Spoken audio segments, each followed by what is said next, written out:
I never thought a quiet evening on our street would turn into the nightmare that still echoes in my ears. The moment my son's scream tore through the neighborhood like a siren of pure agony. 1 second, Ethan was sitting at the edge of our driveway, smiling with that innocent spark that always made me forget about his struggles, rolling his little ball against the curb, just trying to enjoy what felt like an ordinary afternoon. And then, without warning, the crack of a gun shattered the air, loud, violent, final, and my world collapsed around me. I froze for a heartbeat, my mind refusing to believe what my eyes had just seen. But then the horror seared itself into me. Ethan clutched his leg, blood blooming through his jeans, his tiny hands trembling as he tried to hold himself together, his face twisted in pain as a scream so raw and primal erupted from him it ripped my soul apart.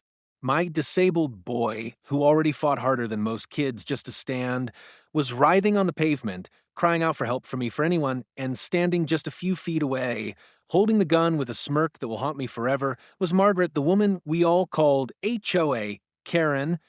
Her lips curled, not with regret or shock, but with laughter, actual laughter, the sound sharp and mocking, like she had just won some cruel game.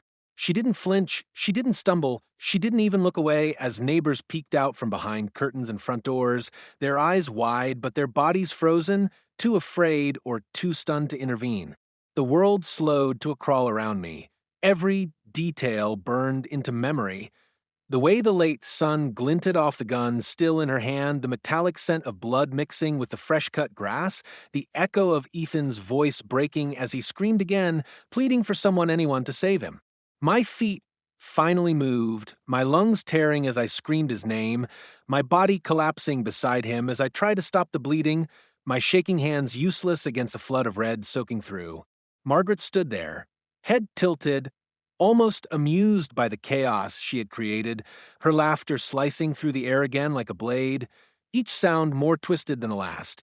Maybe now he'll learn to stay off the driveway, she sneered, her voice dripping with venom, as though my son's life was nothing but an inconvenience to her precious HOA rules. I wanted to lunge at her, to scream until the world understood the madness of what she had just done, but all I could do was press my hands against Ethan's wound and beg him to hold on, to breathe, to stay with me. His tears streaked down his cheeks, his cries growing weaker, and all I could think was, how did it come to this? How did a neighbor, a woman entrusted with power over nothing more than fences and lawn heights, become someone who could point a gun at a child and pull the trigger, and then laugh as his world fell apart? Sirens wailed in the distance, faint at first but growing louder, and still the neighbors lingered at their doors, paralyzed, unwilling to step closer. Margaret finally lowered the gun, but not out of guilt. She looked satisfied, like she had made her point, like she had reminded us that she was untouchable. And as I screamed for help, as I begged for someone to call 911 faster, as I held Ethan's trembling hand in mine and whispered promises that he would be okay, a part of me broke forever. That moment, the shot, the laughter, the silence of those who watched, was the fracture that turned our peaceful neighborhood into a battlefield, the spark that set fire to everything we thought we knew about safety, justice, and humanity. And as Ethan's cries pierced the air one last time before exhaustion pulled him toward unconsciousness, I looked into Margaret's cold, gleaming eyes and realized this wasn't an accident, this wasn't a mistake. It was the beginning of something darker, something I could never take back. And if you're asking how we ended up here, how a driveway, a rule, and one woman's obsession with control led to my son bleeding out on the pavement while his attacker laughed, you're about to find out. Before that terrible day, before the scream and the gunshot that shattered everything, our lives seemed ordinary, almost painfully so. My son Daniel, though bound to his wheelchair after a childhood accident left his legs weakened, carried a spirit brighter than anyone I had ever known. He was 11, curious, full of laughter, with eyes that seemed to hold entire galaxies inside them. Every morning he would wheel himself out to the driveway to watch the school buses go by, waving at kids as though he was sending them off on an adventure, never once letting his disability dim the fire of joy inside him. I used to watch him from the window while packing his backpack or preparing his therapy sessions, my heart swelling with pride, but also tightening with that invisible fear all parents of vulnerable children carry. The fear of the world being cruel to someone too pure to deserve it. Our neighborhood, Cedar Oaks, looked perfect from the outside. Rows of manicured lawns, white picket fences, families who smiled politely while walking their dogs. But underneath that glossy image lay something more insidious, something I couldn't yet name. An unease that came from knowing one woman's shadow stretched over every house on our street. That woman was Margaret, though everyone whispered her name with a hiss. HOA Karen.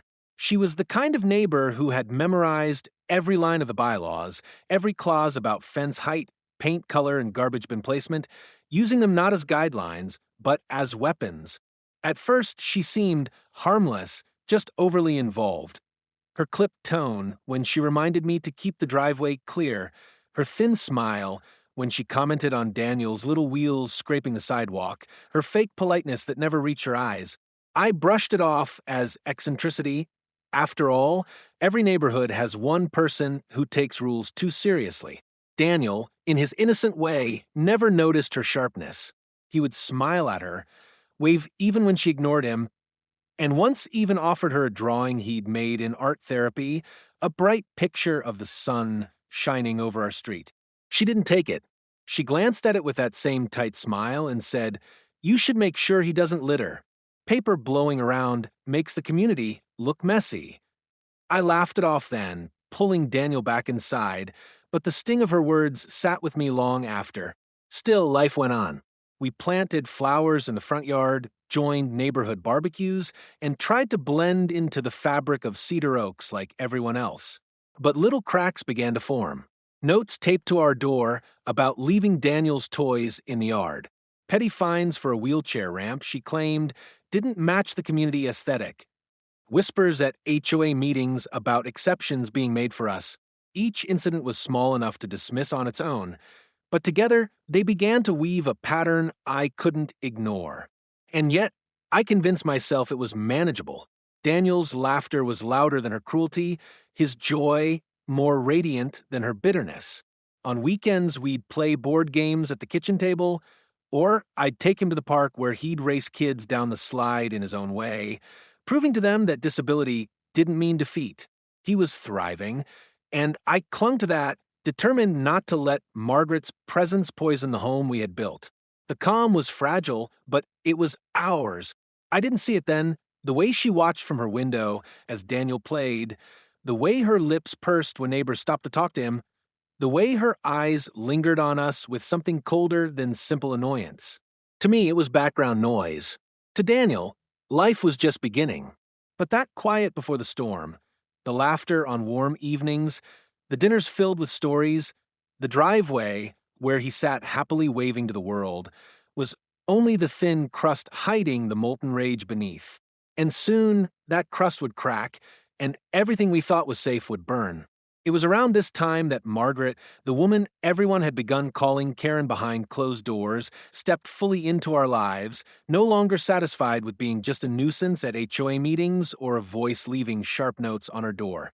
She started appearing everywhere, her presence pressing into our days like a shadow that refused to lift.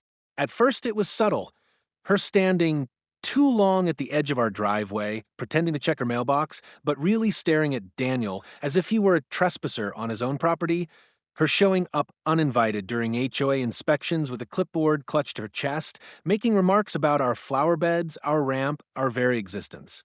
But then the mask began to slip. She spoke more boldly, her words no longer coated in false politeness, but dipped in venom. You know, she said one afternoon while I watered the plants, her eyes sliding to where Daniel was drawing chalk pictures on the sidewalk, driveways are not for loitering. They're meant for cars, not for, well, him. The way she said it, pausing before him as though my son were not a child but some kind of offense, sent a chill straight through me.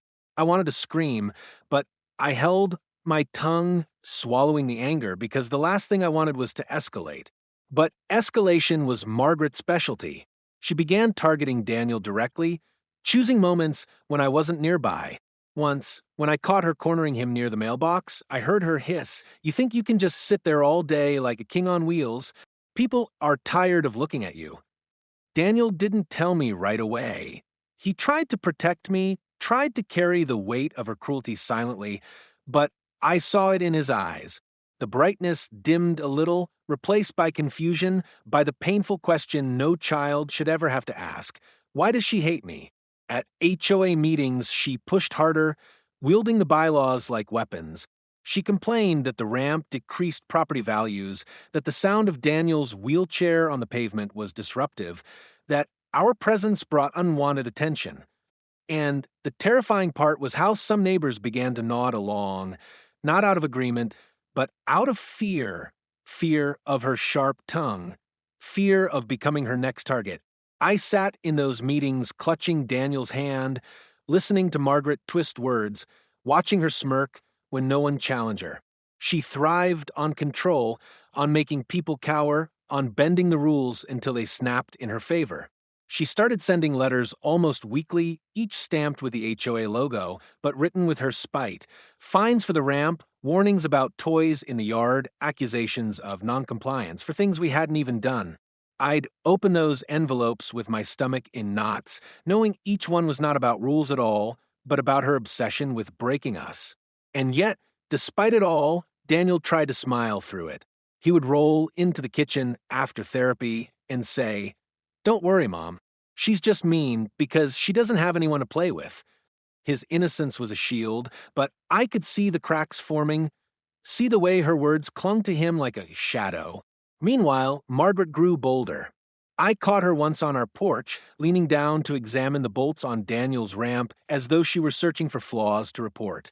When I confronted her, she only smiled and said, "Just making sure this thing is safe. Wouldn't want any accidents. You know how fragile he is."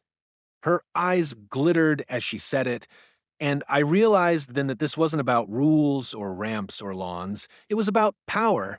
She enjoyed watching us squirm, enjoyed seeing the fear in my eyes when she threatened to report us, enjoyed reminding us that she held the HOA in her fist. She wasn't just a difficult neighbor anymore. She was a predator circling her prey, and every day she inched closer, daring us to push back, daring us to stand against her. And all the while, Daniel's laughter grew quieter, his drawings fewer, his time outside shorter, until one evening he asked me in a trembling voice, "Mom, am I making the neighborhood ugly?" That question broke me, because it was proof that Margaret's poison had seeped into his heart, and I swore to myself then that I would fight her with everything I had. But what I didn't know was that Margaret was already planning something bigger, something darker, something that would make every cruel word she had ever spoken feel like a whisper compared to the scream that was coming. From the moment Margaret began to bear her true self, the days in Cedar Oaks became a careful dance between survival and dread, each morning starting with the gnawing question of what she would do next.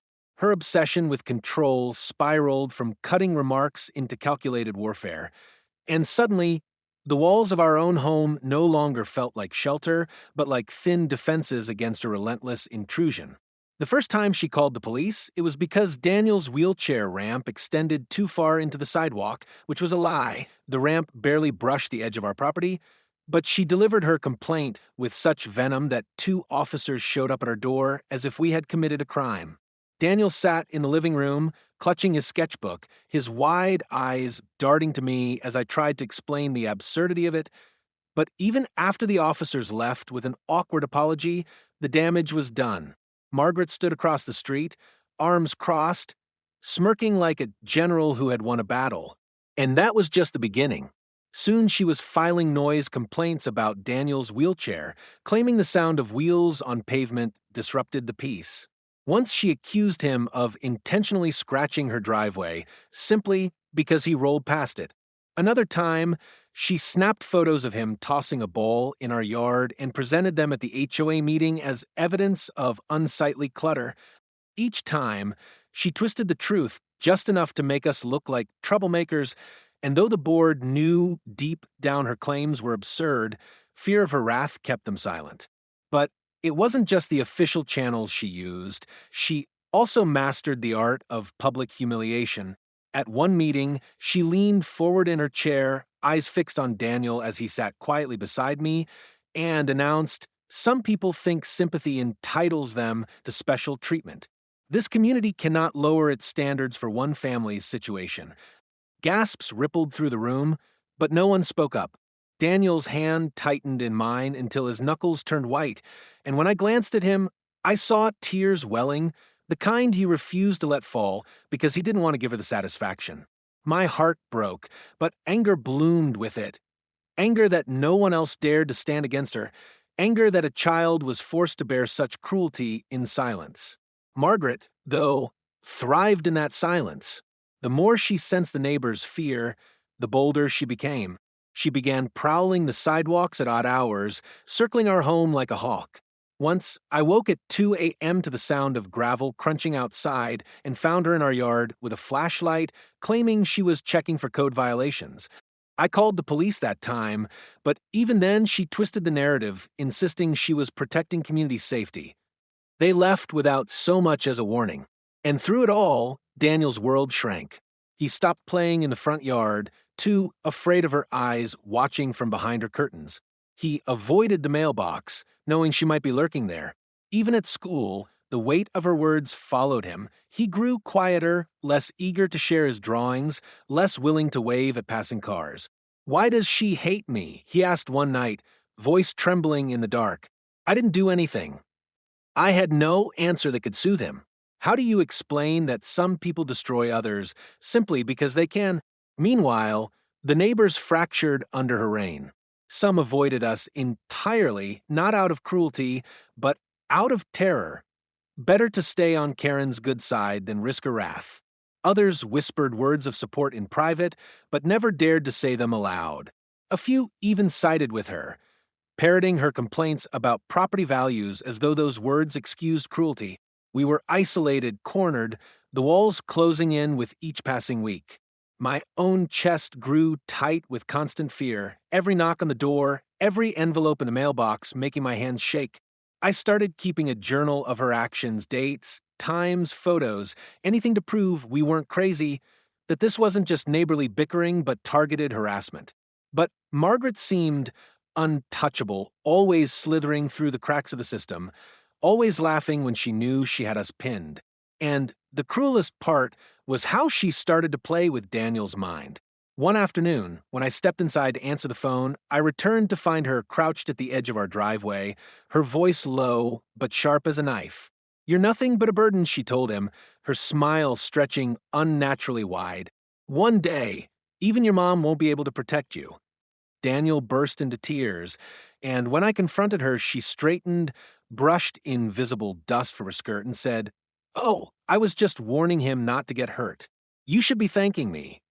That was the day I realized this wasn't harassment anymore. It was psychological warfare. She wanted to break him, to break us, to remind us at every turn that she was the predator and we were the prey. My fury boiled, but so did my fear. Because deep down, I sensed what no one else seemed willing to acknowledge. Margaret wasn't going to stop. She was escalating, testing boundaries, pushing us closer and closer to the edge of something unthinkable.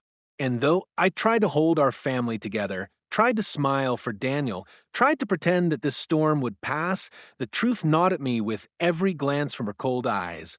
We weren't living in a neighborhood anymore. We were living in her game. And I knew, with a bone-deep certainty, that the next move she made would not just hurt us emotionally. It would be blood. It happened on a day so ordinary it almost felt cruel that it ended in horror, a warm autumn evening when the sky blazed gold and crimson. When Daniel begged me to let him sit outside a little longer, rolling his ball back and forth along the driveway as the neighborhood kids rode their bikes down the street. I remember hesitating, looking out at the houses with their pumpkin decorations, the crisp air carrying the scent of burning leaves, thinking, maybe today will be peaceful, maybe Margaret would stay behind her curtains. But peace was a fragile illusion, and it shattered the moment her voice sliced through the air. "Didn't I tell you that driveway isn't a playground?" She barked from across the street, her heels clicking like gunshots themselves as she marched toward us, clipboard clutched in one hand, something darker hidden beneath her jacket. Daniel froze, the ball slipping from his fingers, rolling into the gutter as he looked at me with wide eyes.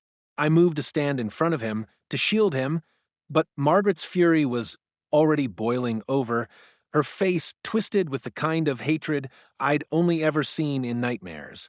She spewed accusations about the ramp, the chalk drawings, the ball, even about Daniel's laughter being too loud. And then, with a suddenness that made the world tilt, she pulled a pistol from her jacket, her hand steady, her smile chilling. For a heartbeat, silence fell, the entire street holding its breath, and then the deafening crack split the evening in two. Daniel's scream came next, raw, piercing, the kind that claws its way into your soul and never leaves. He clutched his leg, blood spilling hot and fast through his jeans, his wheelchair jerking as he writhed in agony. My own scream joined his, my body collapsing beside him as I tried desperately to stop the bleeding with my bare hands, the warmth of his blood soaking into my skin as my mind screamed no, no, no. Neighbors spilled onto porches, gasps and cries filling the air, but none dared to rush forward. Not yet, not while Margaret stood there with the gun still raised, her lips curling into something that made me sick. And then, God help me, she laughed. A cruel, high-pitched cackle that rose above Daniel's screams, above my sobs, above the chaos, as though his pain was the punchline to a joke only she understood. Maybe now he'll learn, she sneered, her voice dripping with venom. Maybe now he'll stay off what isn't his. My vision blurred with rage, grief, helplessness all at once, and I lunged toward her, screaming at her to stop, to put it down, to look at what she'd done. But she only tilted her head, eyes gleaming like a predator savoring the kill, and lowered the gun with deliberate calm, as though she had already won. Behind her, neighbors shouted for someone to call 911, phones shaking in their hands, while others simply stared, too stunned to move. Daniel's cries grew weaker, his small hand clutching mine with a desperation that broke me in half, his voice cracking as he whimpered. "Mom, please, it hurts. Please." I pressed my hands harder against his wound, whispering promises I wasn't sure I could keep. "You'll be okay, baby, stay with me, stay with me." All while Margaret stood above us, that smirk never fading. The world blurred into sirens in the distance, shouts echoing down the street, neighbors finally rushing forward once they realized Margaret wasn't aiming anymore. Someone grabbed her arm, yanking the gun away, but she didn't fight, didn't even flinch. She just let out one final laugh, that twisted sound that will echo in my nightmares forever. And as the paramedics skidded into our driveway, as strangers pressed gauze and wrapped bandages, as Daniel was lifted onto a stretcher, pale and trembling, his eyes never leaving mine, I felt the full weight of what had just happened settle on my chest like a stone I could never lift. This wasn't just violence. This wasn't just cruelty. This was the unthinkable, the moment every warning, every sign, every ignored threat had led to, the night Margaret's hatred bled into the pavement of Cedar Oaks and left my son broken in her wake. And as I climbed into the ambulance, clutching Daniel's hand, hearing his cries fade into exhausted silence, I looked back one last time at Margaret, standing in the flashing red and blue glow, her face illuminated not with fear or regret, but with satisfaction. And I knew, in that moment, that nothing in our lives would ever be the same again. The hours after the shooting blurred into a haze of sirens, fluorescent hospital lights, and the relentless beeping of machines that now held my son between this world and the next. Daniel lay pale and trembling in a sterile bed, tubes snaking into his arms, his legs swaddled in thick bandages as surgeons fought to save what remained. I sat hunched in the plastic chair beside him, his small hand limp in mine, whispering prayers I didn't even believe in anymore. Every time his eyelids fluttered, every time his lips parted to murmur "Mom," my heart shattered anew, and yet even in that room filled with antiseptic and quiet dread, the echo of Margaret's laughter still rang in my ears. It clung to me like a stain, mocking every tear, every plea, every desperate prayer I offered up to walls. But hospitals don't protect you from reality, they only delay it. And soon reality came crashing in with the heavy stomp of legal boots. Police officers came with questions, not comfort.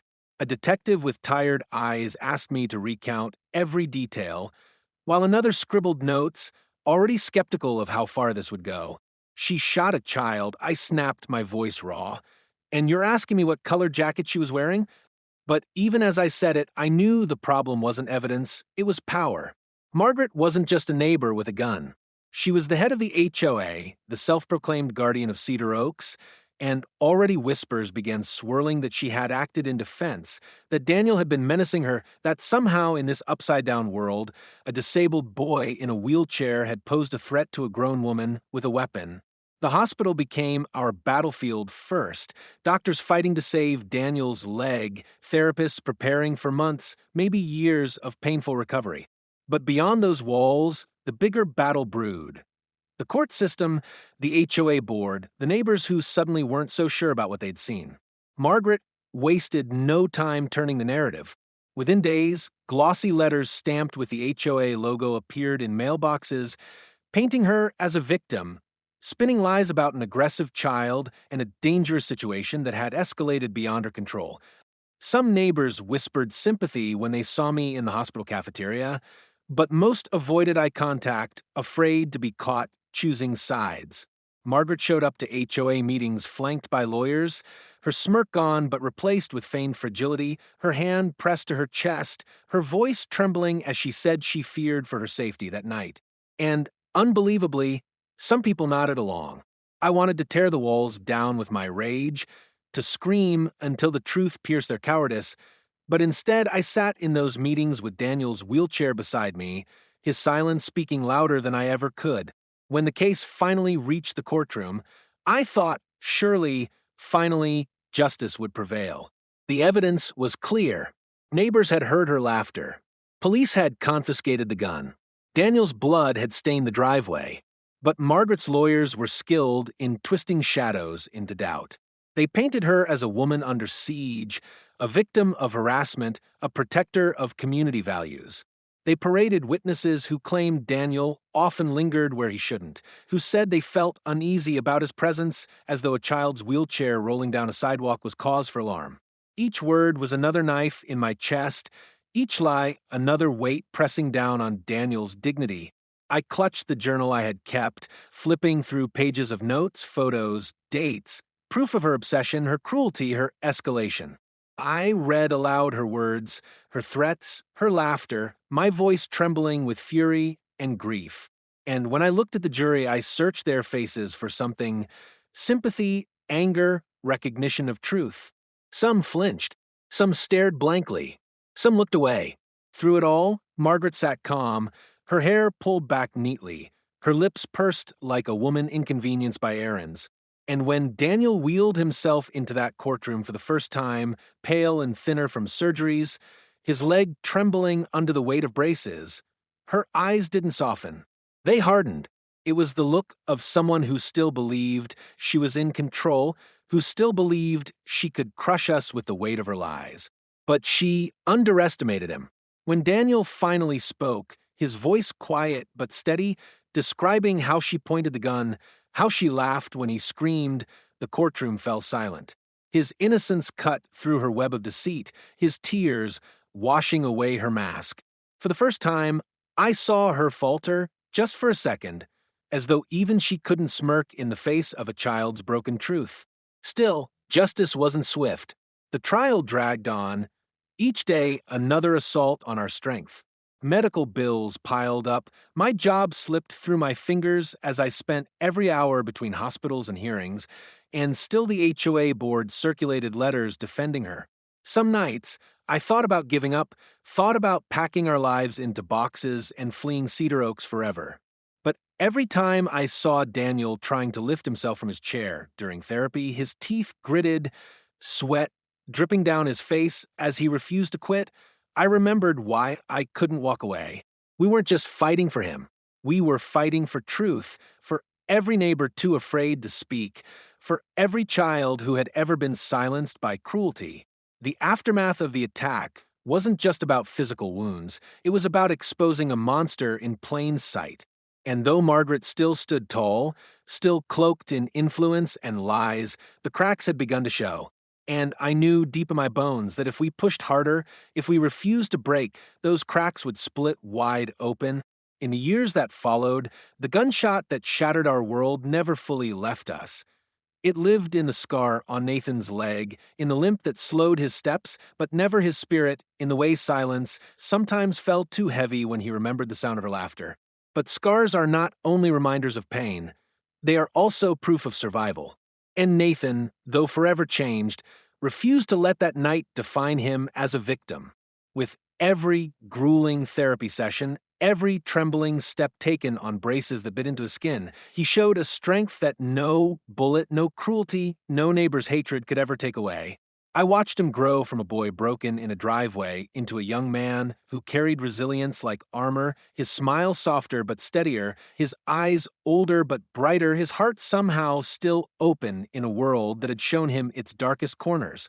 And as for me, I learned that healing does not come in sweeping moments of victory, it comes in fragments. In the first time he stood again without crying, in the neighbors who finally broke their silence and whispered apologies, in the long nights when laughter slowly crept back into her home.